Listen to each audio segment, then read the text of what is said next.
시간 예배를 시작하도록 하겠습니다. 오늘 여기만 이렇게 있네요. 네. 온전히 우리가 이곳 가운데 나와서 주님 앞에 예배할 수 있음은 우리가 이 예배를 선택해서 나온 것이 아니라 오직 주님께서 허락해 주셨기 때문에 나올 수 있음을 기억함으로 나아갔으면 좋겠습니다.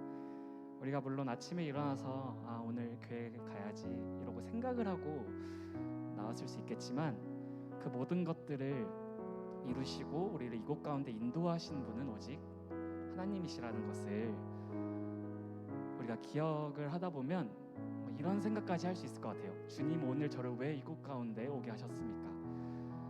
매 주일마다 주님 앞에 예배드리러 나오는데 왜 매 주일마다 내가 이곳 가운데 나와서 주님께 예배하게 하십니까? 온전히 모든 찬양받기에 합당하시고 예배 받기에 합당하신 주님의 이름을 높여드릴 때 우리가 온전히 습관적으로 주님 앞에 올려지는 그런 예배가 아니라 주님께서 이곳 가운데 부르신 이유가 매 순간순간 다를 수 있음을 우리가 기억하고 오늘은 우리에게 어떤 말씀을 주실까? 오늘은 나에게 하시고자 하시는 말씀이 무엇일까? 오늘은 어떤 찬양을 올려드리길 원하실까? 어떤 고백을 받길 원하실까? 우리가 어떤 마음으로 나가길 원하실까? 온전히 우리가 자격 없는 우리들의 힘이 아닌 오직 예수님의 보혈로 말미암아 이 자리에 나올 수 있기 때문에 이 모든 것들을 깨어 있어서 기억함으로 주님 앞에 나가길 소망합니다.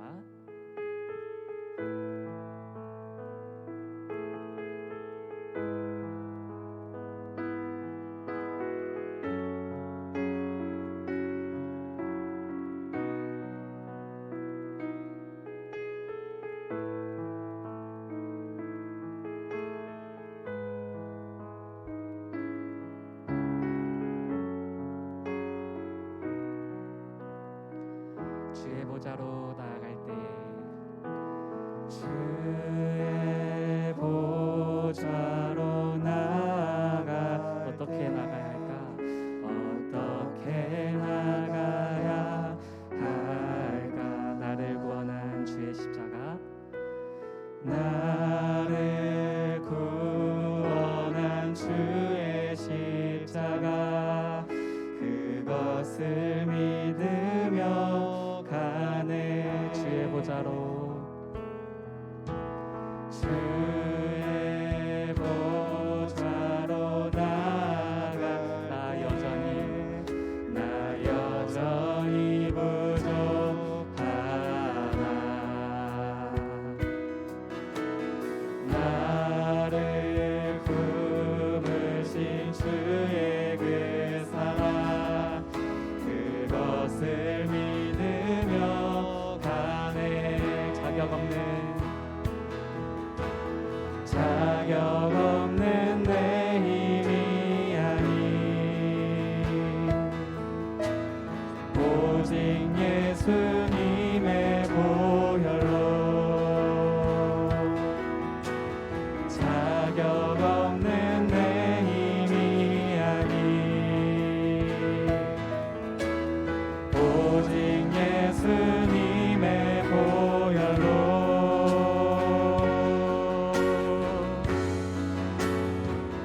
십자가의 보혈,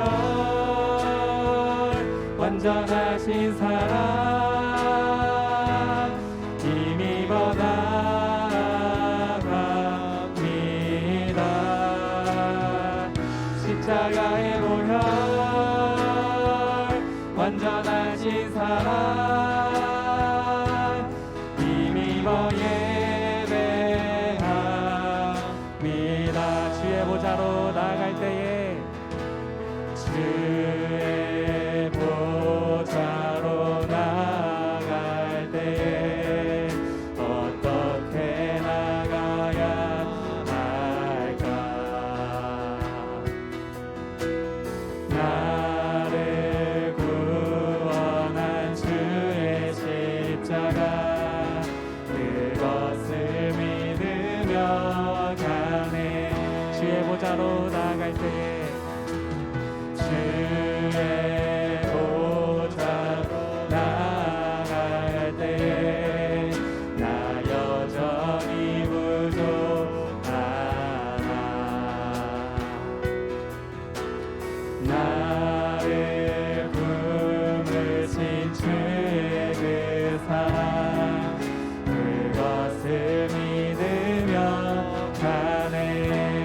없는 내 힘이 아닌 자격 없는 내 힘이 아닌 오직 예수님의 보혈로 자격 없는 내 힘이 아닌 오직 예수님의 보혈로 오직 예수님의 보혈로 다 함께 십자가의 보혈 붙잡고 선포함으로 나아갑시다.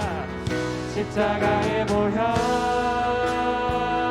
완전하신 사랑 힘입어 나갑니다.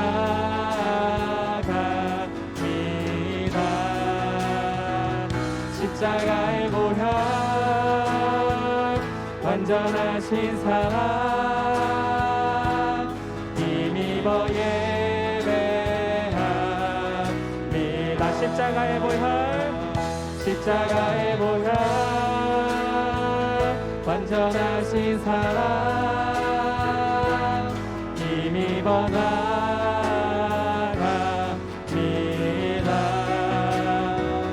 십자가의 보혈 완전하신 사랑 힘입어 예배합니다. 십자가의 보혈 십자가의 보혈 완전하신 사랑 힘입어 나갑니다.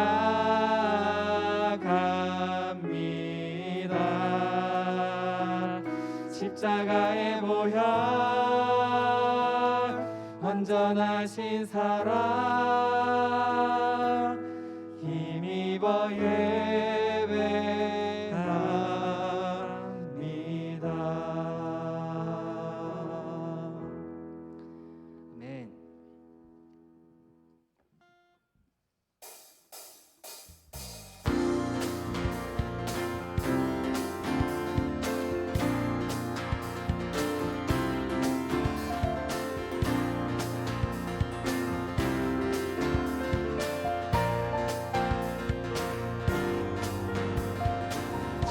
아멘. 주의 음성을 내가 들으니 사랑한단 말일세. 믿는 마음으로 주께 가오니 나를 영접하. 주여 넓으신 은혜 베푸사 나를 받아주시고 나의 꿈은 뜻 주의 뜻같이 되게 하여 주소. 내가 매일 십자가 앞에 더 가까이 가오니 그새 주의 흘린 보배 피로써 나를 정케 하소서. 주의 보좌로 나아갈 때에 어찌 아니 기쁠까. 주의 얼굴을 항상 배우니 더욱 친근. 내가 매일 십자가 앞에 더 가까이 가오니 그새 주의 흘린 보배 피로써 나를 정케 하고. 내가 매일 십자가 앞에 더 가까이 가오니 그새 주의 흘린 보배 피로써 나를 정케 하소서.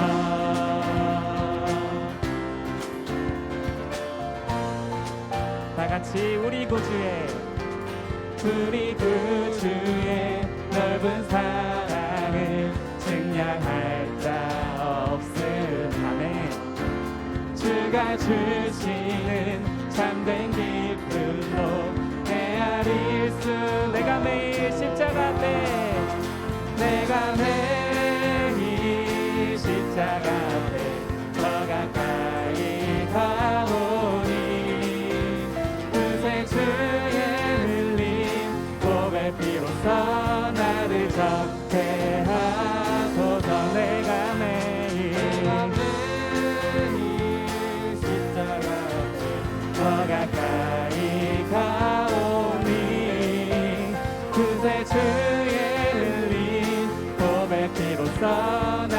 다시 한 번 더 내가 매일 십자가 앞에 내가 매일 십자가 앞에 더 가까이 가오리 그새 주의 흘린 고백 비로소 나를 성회하소서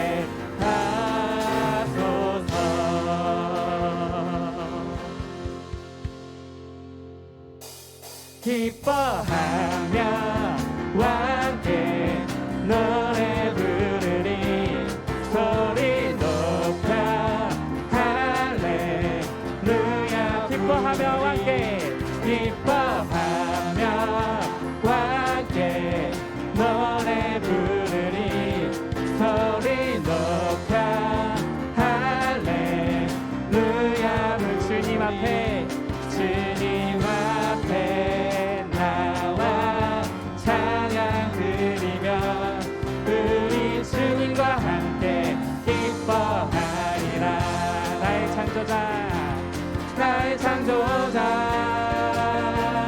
나의 구원자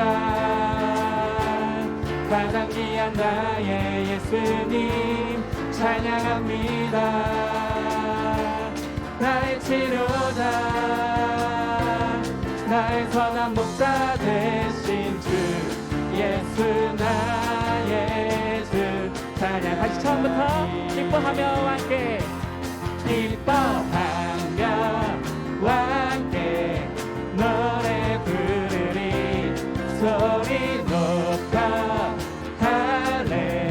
할렐루야 주님 앞에 나와 주님 앞에 나와 찬양 드리며 우리 주님과 함께 기뻐하리라 나의 창조자 나의 창조자 나의 구원자 가장 귀한 나의 예수님 찬양합니다 나의 치료자 나의 선한 목자 되신 주 예수 나의 주 찬양하 나의 창조자 나의 구원자 나의 창조자 나의 구원자 가장 귀한 나의 예수님 찬양합니다 나의 치료자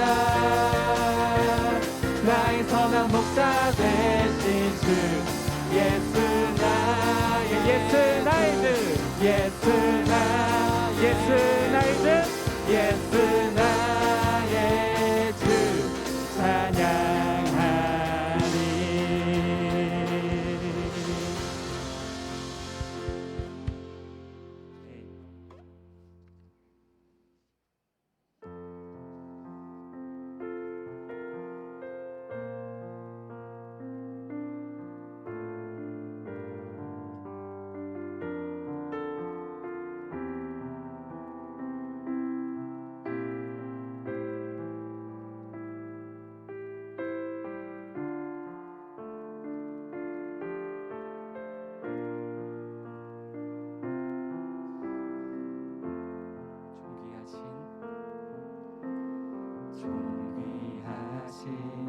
어린 양 아름다운 예수님 나의 마음 다하여 주님 발 앞에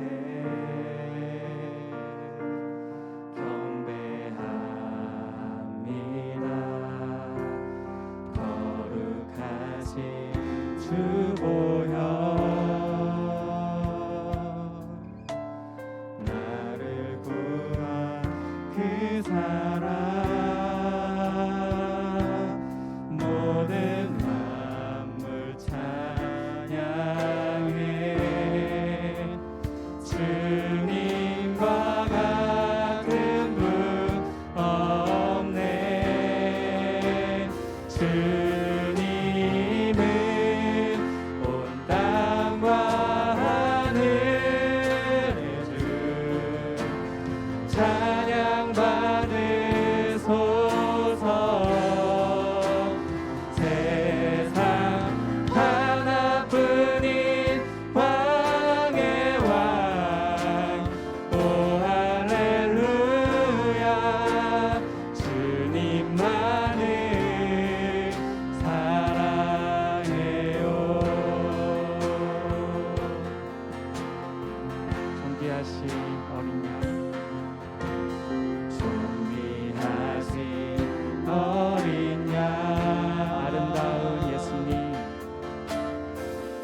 같이 사도신경함으로 나아가도록 하겠습니다.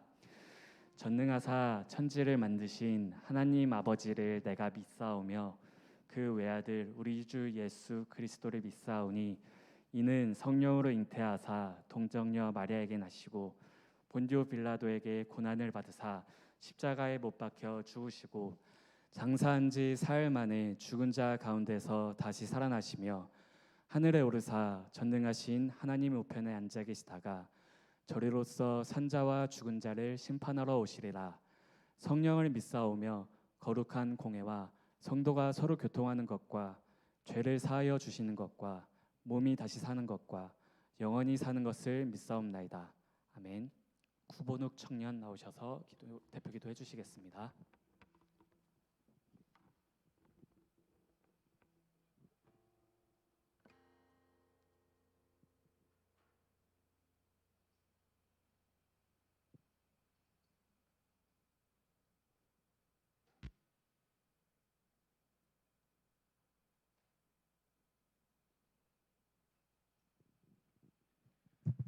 기도하시겠습니다.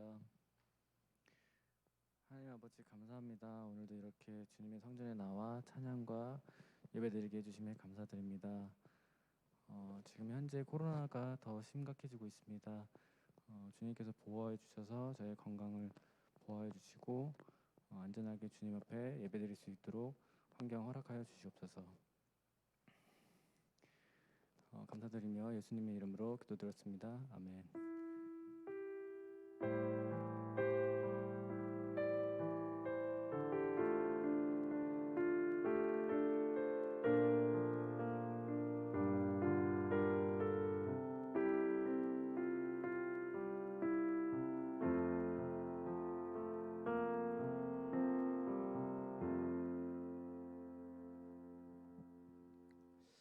할렐루야. 주님의 이름으로 축복합니다. 우리 옆 사람이랑 한번 인사하겠습니다. 주님의 이름으로 축복합니다. 주님의 이름으로 환영합니다. 네, 주님의 환영과 축복이 임하는 이 시간이 되기를 간절히 소망합니다. 방금 제가 카톡이 아니라 네이버에서 확인을 했는데 오늘 확진자가 이제 6만 명이 좀 넘은 것 같더라고요. 요즘 이렇게 코로나19가 다시 그 변이 바이러스라고 하죠. 그래서 재유행이 되는 것 같은데 한편으로는 이게 좀 완화되면서 예배가 좀 회복이 돼가고 있구나라는 그런 마음에 좀 안도했었던 것 같은데 다시금 우리의 모습을 좀 되돌아보면서 좀 예배를 사모해야 하지 않나 그런 마음이 드는 요즘인 것 같습니다. 여러분은 어떠신지 모르겠습니다. 그럼에도 불구하고 우리가 이런 때일수록 더욱더 예배를 사모하고 또 하나님을 의지하며 나아가는 그런 저와 여러분들이 되시기를 우리 간절히 소망합니다. 우리 다 같이 오늘 본문을 함께 나누도록 하겠습니다. 오늘 함께 나누실 하나님의 말씀은 사도행전 4장 5절에서 12절까지의 말씀입니다. 사도행전 4장 5절에서 12절까지의 말씀 신약성경 192페이지에 있습니다. 사도행전 4장 5절에서 12절까지의 말씀 신약성경 192페이지에 있습니다. 찾으셨으면 우리 한 목소리로 읽도록 하겠습니다. 시작. 이튿날 관리들과 장로들과 서기관들이 예루살렘에 모였는데 대제사장 안나스와 가야바와 요한과 알렉산더와 및 대제사장의 문중이 다 참여하여 사도들을 가운데 세우고 묻되 너희가 무슨 권세와 누구의 이름으로 이 일을 행하였느냐.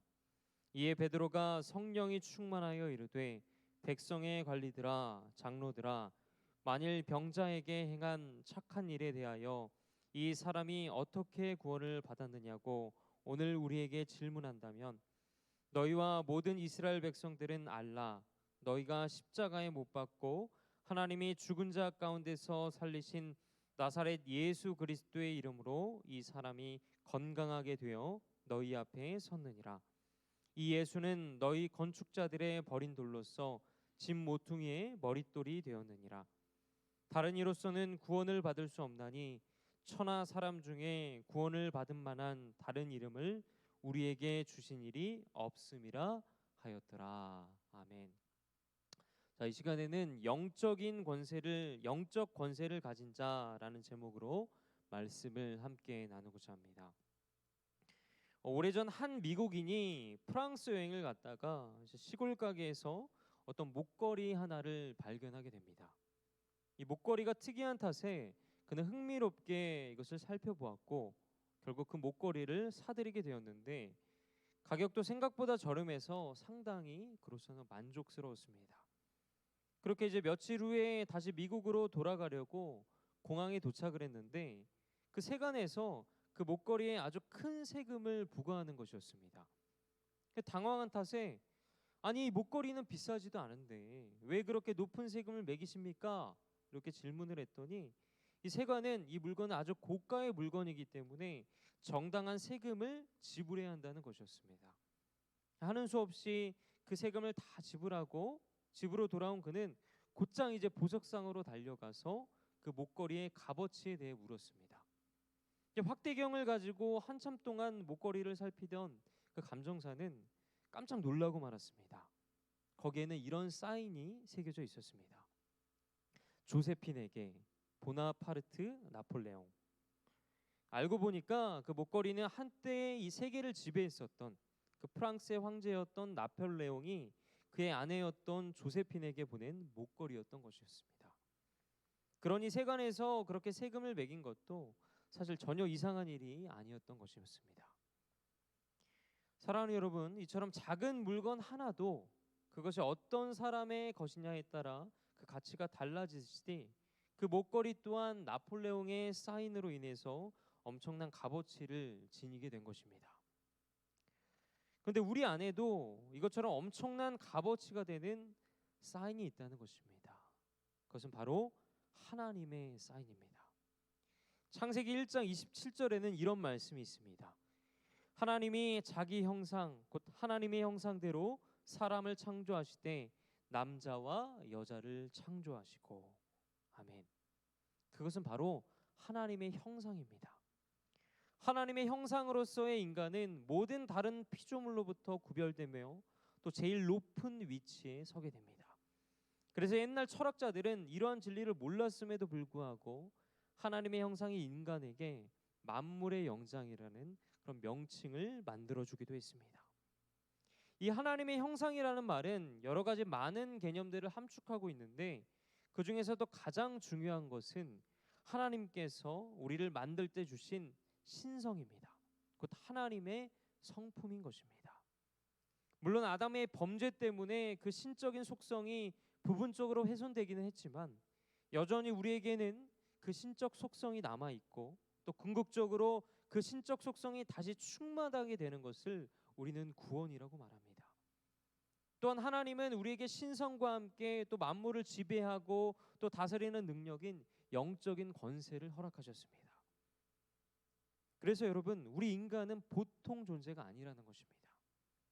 다시 말해서 하나님의 형상이란 하나님이 하시는 일을 우리도 할 수 있다는 그런 무한한 가능성의 축복을 말하고 있는 것입니다. 옛말에 내의 명주라는 말이 있습니다. 인도에 한 백만장자가 있었습니다. 그는 자기 아들을 너무나 사랑한 나머지 그 아들의 옷 속에 아주 값비싼 보배 구슬들을 매달아 주었습니다. 하지만 그의 아들은 매사가 불만투성이었고 사사건건 부모에게 반항하였습니다. 그리고 어느 날 그 아들은 아예 집을 나가버렸습니다. 그러나 이 아들은 얼마 가지 않아서 재산을 다 잃게 되었고 유랑하면서도 자기 그 옷 안에 있는 그 구슬의 정체를 모른 채 그저 쫄쫄 굶으며 지냈습니다. 결국 몇 해 만에 집으로 돌아온 이 아들에게 아버지는 이렇게 물었습니다. 어째서 너는 그 옷 속에 값진 구슬이 있는데도 그렇게 거지 노릇을 하였느냐? 그제서야 아들은 자기 옷 속에 있던 그 구슬이 값비싼 구슬이었다는 것을 깨닫게 되었습니다. 사랑하는 여러분, 이처럼 사람에게는 누구나 다 내의 명주가 있다는 것입니다. 다시 말해서 하나님께서는 누구에게나 무한한 가능성을 부어주셨다는 것입니다. 그래서 이런 맥락에서 볼 때 예수님은 오늘 본문에 등장하는 이 베드로에게도 무한한 가능성의 비전과 또 확신을 주셨다는 것입니다. 여러분, 우리가 잘 알듯이 이 베드로는 갈릴리 어부 출신의 아주 평범한 사람이었습니다. 그런 그가 예수님의 제자로서 부르심을 받고 예수님께서 부활하시고 또 승천하시고 나서는 마치 그 예수님의 분신과도 같은 사도로 활약을 하게 됩니다. 그래서 본문 4절의 말씀을 보더라도 많은 사람들이 그의 설교를 듣고 회심한 것을 보면 그 베드로의 위상이 전과는 확연하게 달라졌다는 것을 우리는 알 수 있습니다. 다 같이 본문 4절의 말씀을 함께 읽겠습니다. 말씀을 들은 사람 중에 믿는 자가 많으니 남자의 수가 약 5천이나 되었더라. 아멘. 자, 그렇다면 이 어부 출신의 어쩌면 초라하고 또 허물과 또 약점이 많았던 그 시몬 베드로는 어떻게 예수님의 이 분신과도 같은 그런 역할을 할 수 있었을까요? 성경은 이것을 아주 쉽게 표현하고 있습니다. 바로 성령의 충만함을 입는 것입니다. 그래서 본문 8절 서두에서는 이렇게 말씀하고 있습니다. 베드로가 성령이 충만하여. 여러분, 성령이 충만하다, 이 말은 성령 하나님의 지배를 받는 상태를 말하고 있습니다. 그리고 이것은 일시적인 것이 아니라 하나님께서 주시는 절대적인 충만을 말하고 있는 것입니다. 아까 말씀드린 대로 구약에서는 이 성령 충만을 상징적으로 하나님의 형상을 주었다고 이야기하고 있습니다. 그러나 신약에서는 이것을 좀 더 구체적으로 성령의 충만함을 주시면서 엄청난 가능성을 가진 인생으로 살게 하셨습니다. 즉, 인간으로 오신 예수님께서도 그 성령의 충만함을 힘입어서 하나님의 그 놀라운 사역들을 펼쳐나갔듯이 이 베드로 역시 성령의 충만함으로 말미암아 예수님께서 행하셨던 그 신비하고도 놀라운 기적들을 행했다는 것입니다. 이 본문 5절에서 6절의 말씀을 함께 읽겠습니다. 이튿날 관리들과 장로들과 서기관들이 예루살렘에 모였는데 대제사장 안나스와 가야바와 요한과 알렉산더와 및 대제사장의 문중이 다 참여하여. 아멘. 사도행전 그 3장을 보면 베드로와 요한이 나면서부터 못 걷게 되는 그런 앉은뱅이를 고친 일이 기록되어 있습니다. 또 솔로몬 행각에서 사람들에게 복음을 전했던 그러한 일도 기록되어 있습니다. 근데 본문은 이 일에 대해 산헤드린 공회가 이 베드로와 요한을 불러다가 신문하는 것을 다루고 있는 것입니다. 그리고 특별히 여기서 언급된 뭐 관리들이나 장로들, 또 서기관, 대제사장, 이 사람들은 그 유대 사회의 각 분야의 권위자들이기도 했습니다.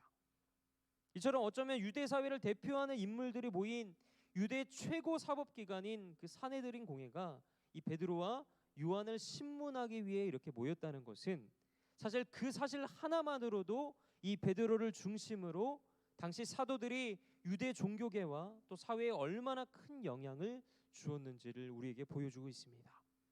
본문 7절의 말씀을 함께 읽겠습니다. 사도들을 가운데 세우고 묻되 너희가 무슨 권세와 누구의 이름으로 이 일을 행하였느냐. 여기서 가운데에 세웠다, 이 말은 앞에 보이는 것처럼 피고를 중심으로 반원을 그리고 이렇게 둘러 세워 앉았다는 것입니다. 근데 당시 이런 법정 구조는 이 재판이 이루어질 때 피고에게 굉장히 강한 위압감을 주기 위한 것이었다고 합니다. 여러분 한번 생각해 볼까요? 내가 저 피고인이라고 한번 생각을 해보세요. 이렇게 나를 둘러싸고 있는 그 많은 수많은 그런 사법기관에 그런 속한 사람들, 얼마나 그 피고인으로서 그 두려움과 또 위압감을 느끼겠습니까? 어쨌든 성경에 기록된 것처럼 이들은 거짓 선지자들이 이적과 기사를 통해 사람들을 미혹할 것이라는 그런 말씀을 근거로 해서 이 잡혀있던 베드로와 또 사도들에게 의혹을 피한 것입니다. 한마디로 너희들은 무슨 권세로 이런 일을 행하였느냐라고 이렇게 질문하고 있는 것입니다. 그러나 이것은 사도들이 행한 기적을 하나님의 이름에 근거한 것이 아닌 악신, 곧 사탄에 근거한 기적으로 매도하는 것과 다름없었습니다. 그러니까 이들이 이들이 행했던 표적과 이적들을 이 사람들은 하나님의 능력이 아닌 악신, 곧 사탄에 근거한 기적으로 생각했다는 것입니다. 그리고 공회원들의 이런 의심은 이전에 예수님께서 귀신을 쫓아내실 때에도 나타났습니다.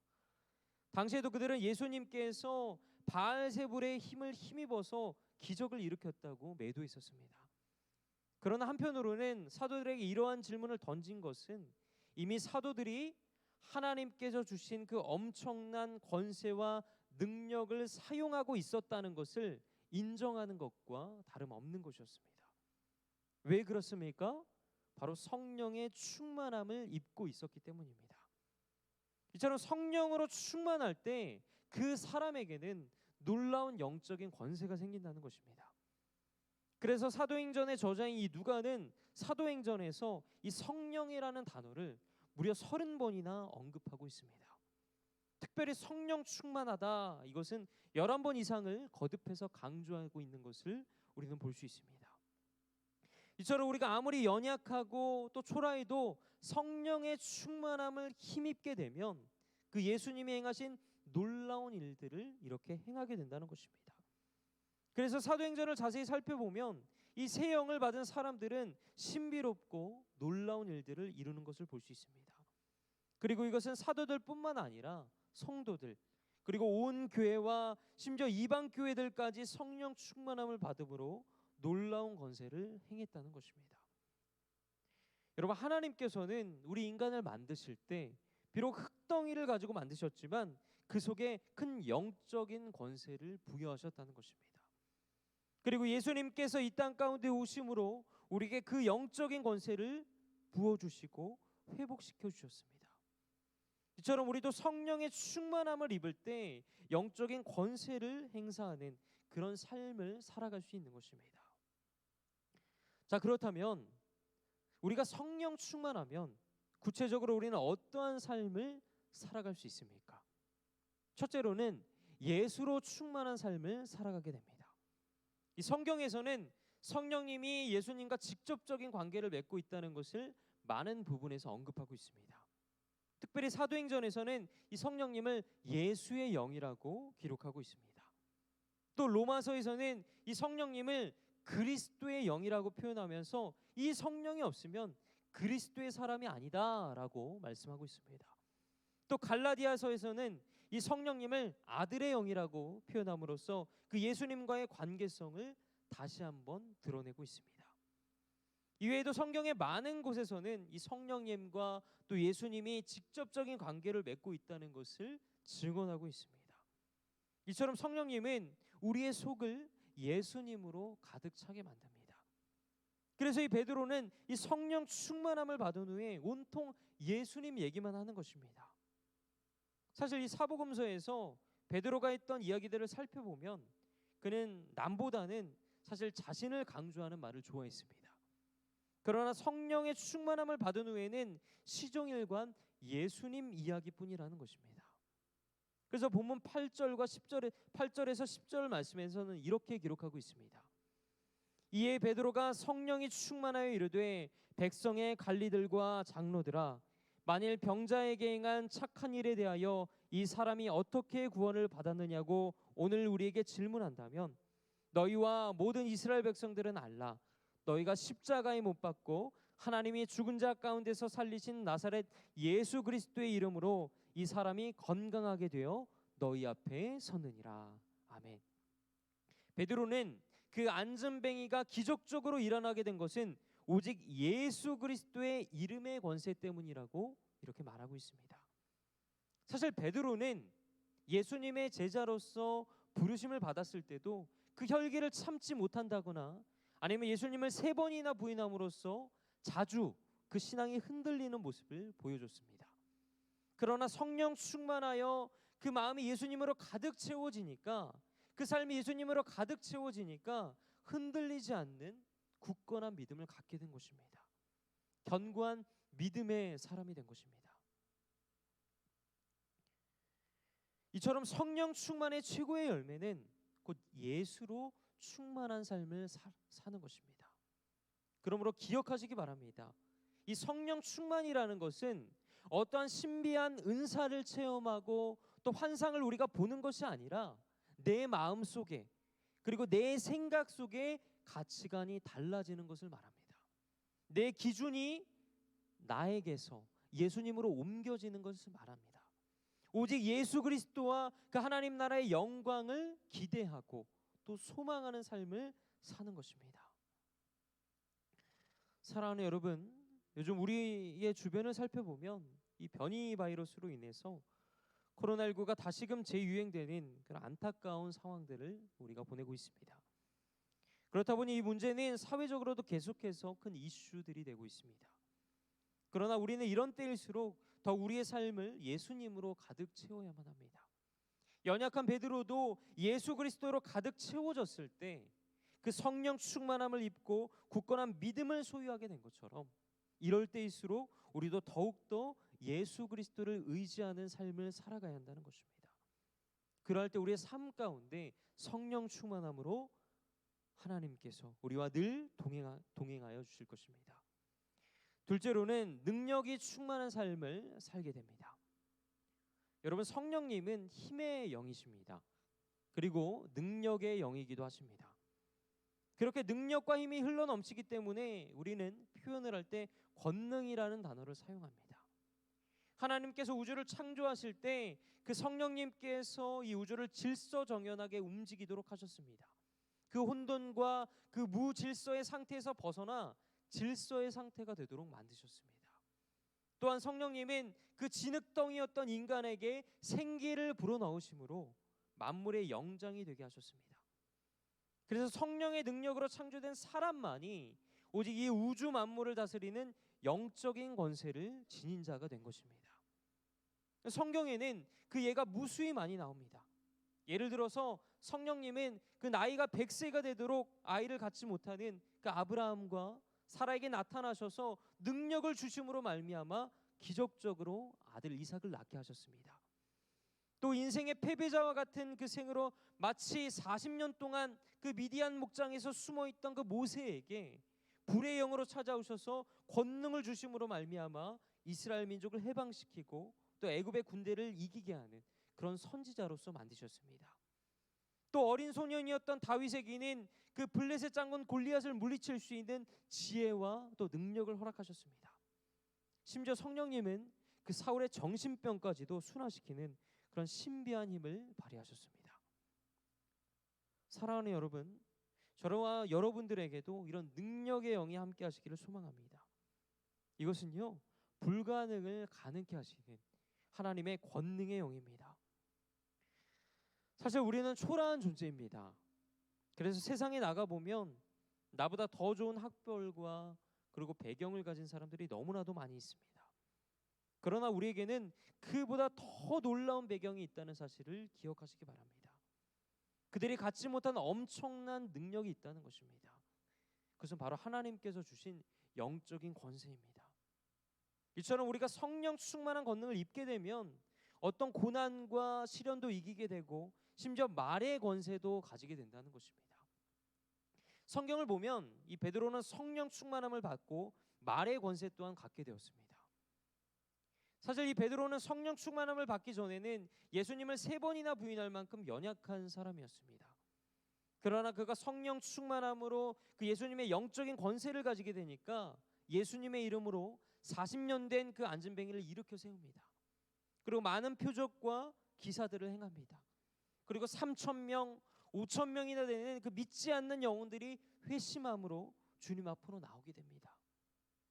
사랑하는 여러분, 이처럼 말의 권세는 예수를 믿지 않는 사람들까지도 그 말로써 다스릴 수 있는 능력의 권세를 갖고 있음을 믿으시기 바랍니다. 사도행전 4장 29절에서 30절에서는 이렇게 말씀하고 있습니다. 주여 이제도 그들의 위협함을 굽어보시옵고 또 종들로 하여금 담대히 하나님의 말씀을 전하게 하여 주시오며 손을 내밀어 병을 낫게 하시옵고 표적과 기사가 거룩한 종 예수의 이름으로 이루어지게 하옵소서 하더라. 이제 성령 충만함을 받은 베드로는 문제를 제거해 달라고 기도하는 것이 아니라 이 문제를 극복할 수 있는 힘을 달라고 기도하고 있습니다. 그래서 주님의 종들로 하여금 담대하게 그 주님의 말씀을 선포하며 그 표적과 기사가 일어나는 그러한 능력을 나에게도 허락해 달라고 기도하고 있는 것입니다. 사랑하는 여러분, 우리도 청년의 때를 살아가다 보면 내 삶을 어렵게 하거나 또 힘들게 하는 그런 많은 문제들이 있지 않습니까? 그러나 그럴 때마다 좌절하거나 낙심하는 것이 아니라 오늘 이 베드로처럼 문제를 극복할 수 있는 능력을 달라고 기도하시기 바랍니다. 이런 사람이 바로 성령의 사람인 것입니다. 그러므로 이런 성령 충만하여 능력 있는 삶을 살아가는 그런 저와 여러분들이 되시기를 주님의 이름으로 간절히 축원합니다. 마지막으로 은혜가 충만한 삶을 살게 됩니다. 오늘 본문 11절에서 12절의 말씀을 함께 읽겠습니다. 이 예수는 너희 건축자들의 버린 돌로서 집 모퉁이의 머릿돌이 되었느니라. 다른 이로서는 구원을 받을 수 없나니 천하 사람 중에 구원을 받을 만한 다른 이름을 우리에게 주신 일이 없음이라 하였더라. 이 본문에서는 베드로가 성경의 예언을 이용하면서 그리스도를 배척한 유대 종교 지도자들을 책망하는 내용을 다루고 있습니다. 베드로가 인용한 성구는 시편 118편의 말씀인데 여기서 이제 성전을 건축하는 자들이 못 쓰는 돌이라고 여기 성전을 건축하는 자들이 못 쓰는 돌이라고 버린 것이 오히려 성전의 기초석이 되었다는 말입니다. 그래서 여기서 성전의 건축자들이라는 것은 유대 종교자들을 의미하고 또 버린 돌은 예수 그리스도를 상징하고 있습니다. 즉 이 비유의 핵심은 유대의 종교 지도자들이 배척하고 또 못 박아 죽인 예수께서 오히려 인류의 구원과 구원받은 성도들의 모임인 교회의 기초가 될 것이다 라고 말씀하고 있는 것입니다. 그래서 결국 베드로는 유대 종교 지도자들에게 너희들이 십자가에 못 박도록 내어버린 그 사람이 바로 민족이 갈망했던 메시아라는 사실을 이 말씀을 통해서 깨우치고 있는 것입니다. 따라서 천하 사람 중에 구원을 받을 만한 다른 이름을 우리에게 주신 일이 없음이라 이 말씀은 오직 예수만이 유일한 구주시기 때문에 그분을 통해서만 너희는 구원의 길을 찾을 수 있는 것이다 라고 말씀하고 있는 것입니다. 그렇기 때문에 우리 믿는 그리스도인들은 그 은혜로 말미암아 오늘의 삶을 살아가고 있는 것입니다. 즉 예수께서 내 죄를 대신해서 십자가에 못 박혀 죽으셨기 때문에 누구든지 이 대속의 은혜를 믿는 자는 구원을 얻게 된다는 것입니다. 그러므로 성령님은 은혜의 영이십니다. 그래서 우리가 성령의 충만함을 받으면 은혜가 넘치는 삶을 살아가게 되는 것입니다. 기독교 초기의 성도들은 이 베드로를 중심으로 큰 권능과 함께 큰 은혜 속에서 살아갔습니다. 사도행전 4장 33절에는 이렇게 말씀하고 있습니다. 사도들이 큰 권능으로 주 예수의 부활을 증언하니 우리가 큰 은혜를 받아. 아멘. 성령 충만하게 되면 이처럼 은혜가 충만한 모습으로 살아가게 되는 것입니다. 그렇다면 은혜가 충만하다 이 말은 무엇을 뜻합니까? 하나님의 사랑으로 기쁨과 또 행복이 넘치는 그런 영적인 건강 상태를 말합니다. 하나님의 긍휼과 그 축복 때문에 늘 즐거워하고 늘 감사하며 행복해하는 그런 건강한 영적인 상태를 의미합니다. 그래서 우리가 종종 예배를 마치고 나서 나 오늘 은혜 받았어. 오늘 예배는 정말 은혜로운 시간이었어. 이렇게 고백하고 또 말할 수 있는 것은 그만큼 예배를 통해 우리가 하나님의 사랑과 또 위로를 경험했기 때문입니다. 즉 하나님께서 주시는 그 새 힘을 내가 얻었다는 것입니다. 이처럼 성령님은 우리의 마음을 하나님의 사랑으로 넘치게 한다는 것입니다. 내가 연약하고 나약한데도 날마다 새 힘으로 말미암아 강건하게 하신다는 것입니다. 부끄러운 죄인인데도 나 같은 사람을 용서하시고 또 살리시는 그 감격과 행복을 느끼게 한다는 것입니다. 아무것도 내가 이루거나 또 가진 것이 없는데도 나로 말미암아 영광스러운 자녀로 삼아주시고 능력으로 함께 해주시며 그 사랑 안에서 행복하게 하신다는 것입니다. 여러분 이처럼 성령님은 우리로 하여금 하나님의 사랑과 또 위로와 격려와 평안으로 영적인 즐거움을 누리게 하십니다. 우리가 때론 연약하고 가난하고 외롭고 또 고독한 삶 가운데 있을지라도 주님의 사랑으로 말미암아 행복을 넘치게 한다. 행복으로 넘치는 삶을 살아가게 한다는 것입니다. 성경의 많은 위인들이 그러했습니다. 우리가 잘 아는 다윗은 하나님의 그 놀라운 은혜에 대해서 수많은 시편으로 기록하고 있습니다. 또 사도 바울은 연약하고 또 열악한 환경에 처해 살면서도 오직 성령의 충만함으로 은혜가 넘치는 삶을 살았습니다. 또 베드로와 이 초대교회 성도들은 신앙생활 때문에 온갖 핍박과 또 박해를 당하면서도 오히려 성령 충만함으로 하나님과 동행하는 삶을 살았습니다.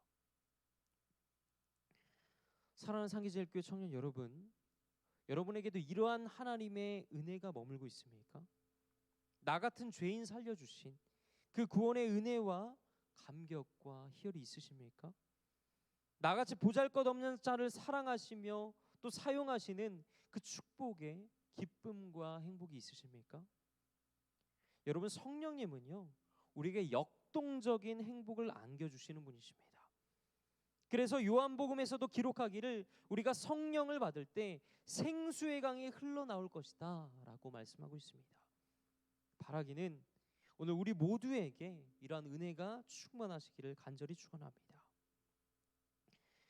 말씀을 맺고자 합니다. 세계적인 기독교 영성가인 존 스토트는 이렇게 말합니다. 술 취한 사람은 짐승같이 살고 성령 충만한 사람은 예수님처럼 산다. 사랑하는 여러분, 술 취한 사람은 그 일시적인 행복감을 누리기 위해 그 술 취한 삶을 살아가지만 그의 마지막은 결국 방탕한 생활로 이어지게 되는 것입니다. 그러나 성령 충만한 사람은 그 어떤 환경과 또 여건 속에서도 예수님처럼 살아가게 되는 것입니다. 이 말은 곧 우리로 세상에서의 행복이 아닌 하나님의 제자됨으로써 얻게 되는 그 높은 차원의 행복을 추구하며 살아가야 함을 말씀하고 있는 것입니다. 사랑하는 여러분, 여러분이 지금 어떠한 삶을 살아가고 있습니까?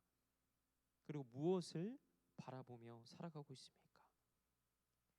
바라기는 그럼에도 불구하고 이 세상의 생각과 가치관을 버리고 오직 성령의 충만함으로 말미암아 내 생각과 가치관을 오직 예수님의 것으로 새롭게 하시기를 간절히 축원합니다. 그러할 때 오늘 그 베드로와 같이 영적인 권세를 가진 자로서의 삶을 살아가는 그런 저와 여러분들이 되시기를 주님의 이름으로 간절히 축원하겠습니다. 기도합니다. 거룩하신 하나님, 오늘 주신 말씀을 통해 주님 앞에 간절히 간구하며 나아갑니다. 무엇보다 오늘의 말씀을 교훈 삼아 성령 충만한 삶을 살아가게 하시고 이 베드로와 같이 영적인 권세를 가진 자로서 하나님 보시기에 합당한 삶을 살아가게 하여 주시옵소서. 더불어 어떤 환경과 또 여건 속에서도 주님만을 바라보는 굳건한 믿음을 우리에게 허락하여 주셔서 하나님의 은혜가 우리의 삶 가운데 늘 차고 흘러넘치게 하여 주시옵소서. 그리하여 베드로를 통해 그 하나님의 백성들을 구원하는 역사를 이루어 가신 것처럼 우리를 통하여 그 하나님의 귀한 사역들을 펼치게 하여 주시옵소서. 감사드리며 거룩하신 예수 그리스도의 이름으로 기도드립니다.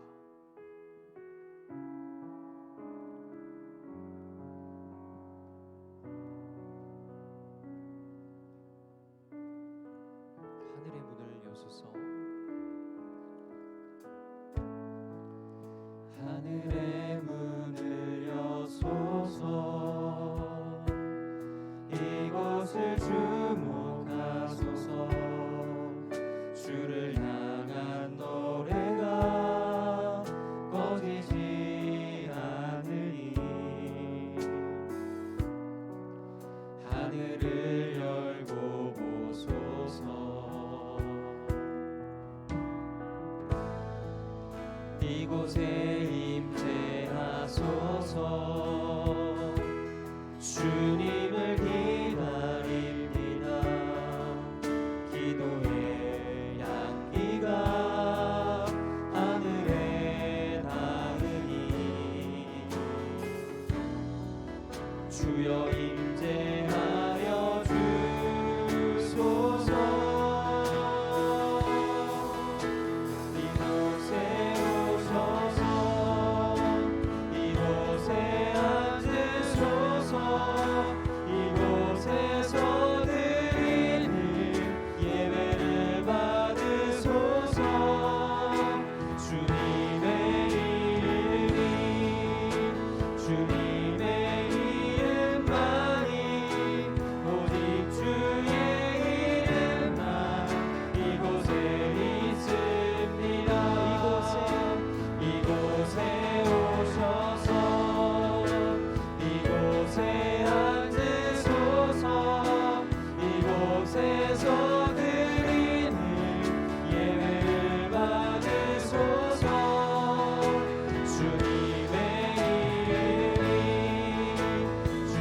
하나님, 이 찬양의 가사처럼 이 시간 이것을 주목하시고 이곳에 임재하여 주시옵소서.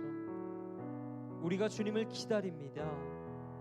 오직 주의 이름만이 이곳에 있음을 믿습니다. 주님, 이곳에 임재하여 주시옵소서.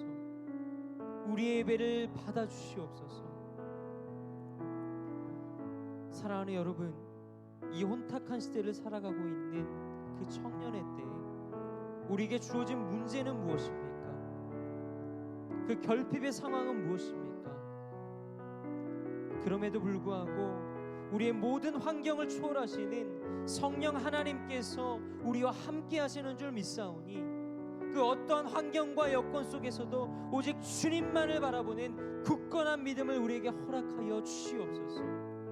오직 베드로를 통해 하나님의 그 백성들을 구원하는 역사를 이루어 가신 것처럼 우리에게도 성령의 충만함을 허락하여 주셔서 나의 생각과 나의 마음과 나의 가치관을 오직 예수 그리스도의 생각과 마음으로 새롭게 하여 주시옵소서.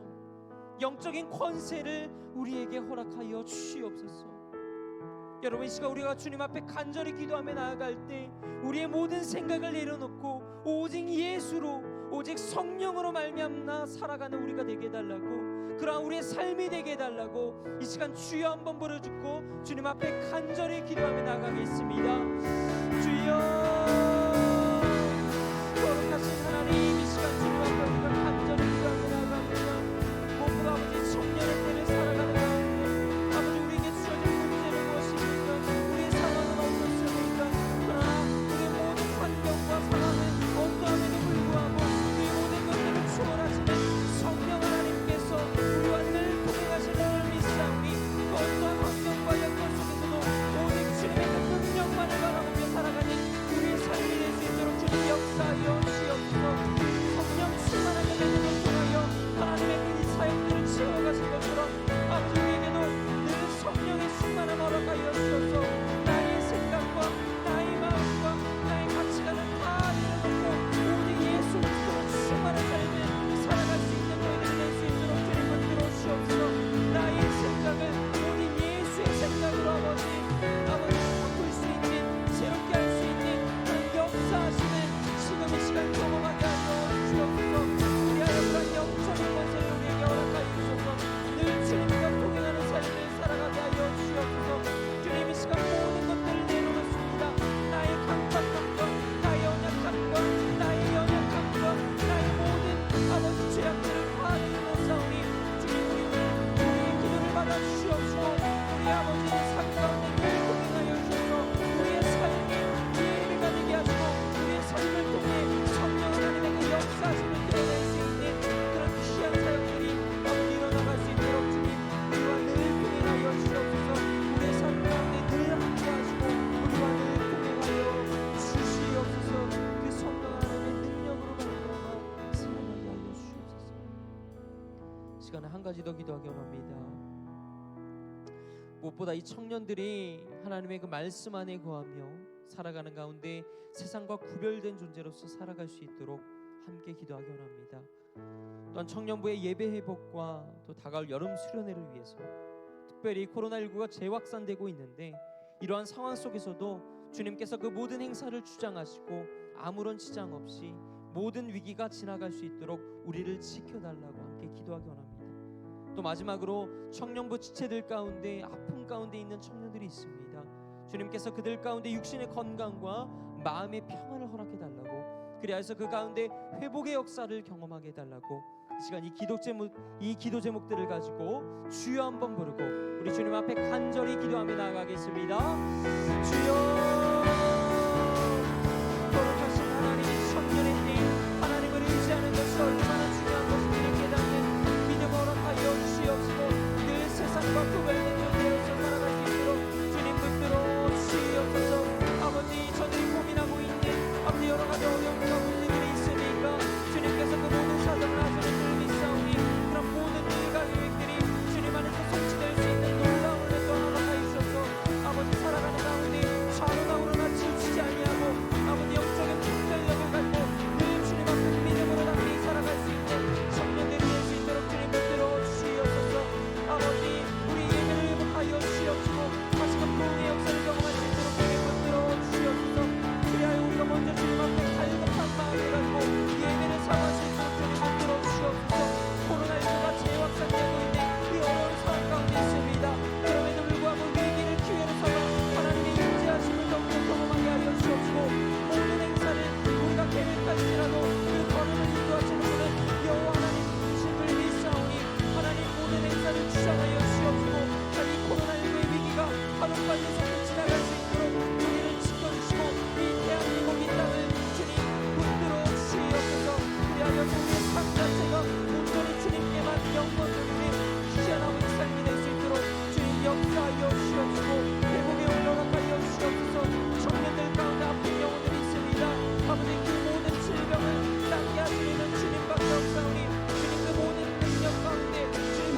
거룩하신 하나님, 이 시간 주님 앞에 간절히 기도하며 나아갑니다.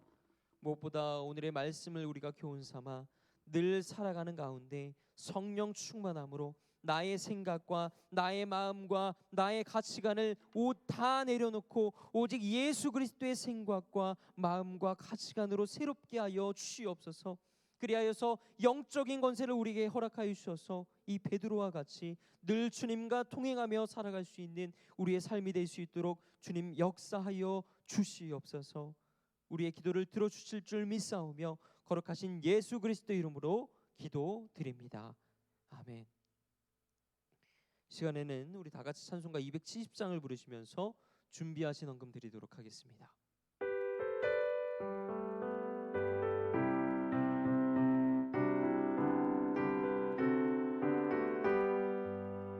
편찮는 주님의 사랑과 거룩한 보혈의 공로를 우리 다 찬양을 합시다.